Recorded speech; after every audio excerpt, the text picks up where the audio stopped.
چنانچہ فرمایا کہ فلولا انہ کان من المسبحین، اگر ایسا نہ ہوتا کہ یونس علیہ السلام تسبیح کرنے والوں میں سے تھے، للابث تو ٹھہر جاتے فی بطنہ ہی اس کے پیٹ میں، کب تک؟ الی یوم یبعثون، قیامت تک، جس دن لوگ جمع کیے جائیں گے قیامت کے دن، اس وقت تک مچھلی کے پیٹ میں رہتے، یعنی مچھلی کا پیٹ ان کی قبر بن جاتا۔ یہ کہنا غلط ہے کہ لوگ قبروں سے اٹھیں گے اور یونس علیہ السلام مچھلی کے پیٹ سے اٹھیں گے، یہ غلط ہے۔ مچھلی کا پیٹ ہی ان کی قبر ہے، مر کر انسان جہاں بھی ہوگا وہ مقام اس کی قبر ہے۔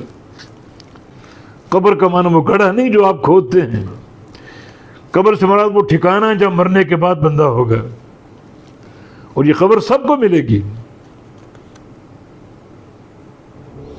ہمارے ایک خطیب صاحب نے جوش خطابت میں، وہ صدر ضیاء الحق ان پر برس رہے تھے اور کہہ رہے تھے دیکھو مر گیا اور قبر نصیب نہیں ہوئی۔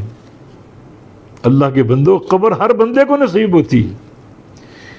قبر سے مراد وہ گڑھا نہیں جو آپ اپنے ہاتھوں سے کھودتے ہیں، قبر سے مراد وہ جگہ ہے جہاں مرنے کے بعد انسان ہو، چاہے وہ آگ میں جل جائے، سمندر میں ڈوب جائے، کوئی جانور اس کو کھا جائے، وہ مقام ہی اس کی قبر ہے۔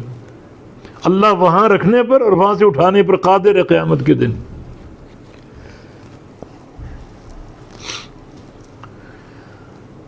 فرمایا کہ فَنَبَذْنَاهُ بِالْعَرَاءِ وَهُوَ سَقِيمٌ، ہم نے پھینک دیا اسے، ڈال دیا اسے، نبذنا ہم نے ڈال دیا، پھینک دیا، ہو اس کو، یعنی یونس علیہ السلام کو، بالعراء ایک چٹیل میدان میں، وہ سقیم، اور وہ بیمار تھے، بہت کمزور، نقاہت محسوس کر رہے ہیں، اور مچھلی کے پیٹ میں رہنے کی بنا پر ان کی کھال بھی نرم پڑ رہی، جیسے مسلسل پانی میں آپ ہاتھ ڈال دیں اور رکھیں مسلسل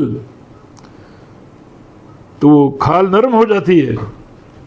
یونس علیہ السلام بھی جب برآمد ہوئے مچھلی کے پیٹ سے تو انتہائی بیمار ہو چکے تھے۔ مچھلی کے پیٹ میں کتنا رہے اس کا ذکر نہ قرآن میں نہ کسی صحیح حدیث میں۔ علماء تفسیر نے، کسی نے 3 دن لکھا، کسی نے 7 دن لکھا، کسی نے 40 دن لکھا، لیکن کوئی قول صحیح حدیث سے یا کتاب اللہ سے ثابت نہیں۔ جو پرانے واقعات ہیں انبیاء کرام کے، ان کی امتوں کے، ان کے مصدر 3 ہیں، یا تو وہ قرآن سے ثابت ہوں پھر وہ صحیح ہیں، یا نبی علیہ السلام کے بیان سے حدیث سے ثابت ہو پھر وہ صحیح ہیں، یا پھر ثقہ اسرائیلی روایت سے اللہ کے نبی صلی اللہ علیہ وسلم کے سامنے واقع آیا ہو اور آپ نے اس پر خاموشی اختیار کی ہو تو وہ بھی صحیح ہے، ثابت ہے۔ یہ ذکر مدت کی نہ قرآن میں نہ حدیث میں، تو مدت کا تعین ہم نہیں کر سکتے۔ یہ ہم ضرور کہیں کہ مچھلی کے پیٹ سے نکلے تو سقیم تھے، بیمار تھے۔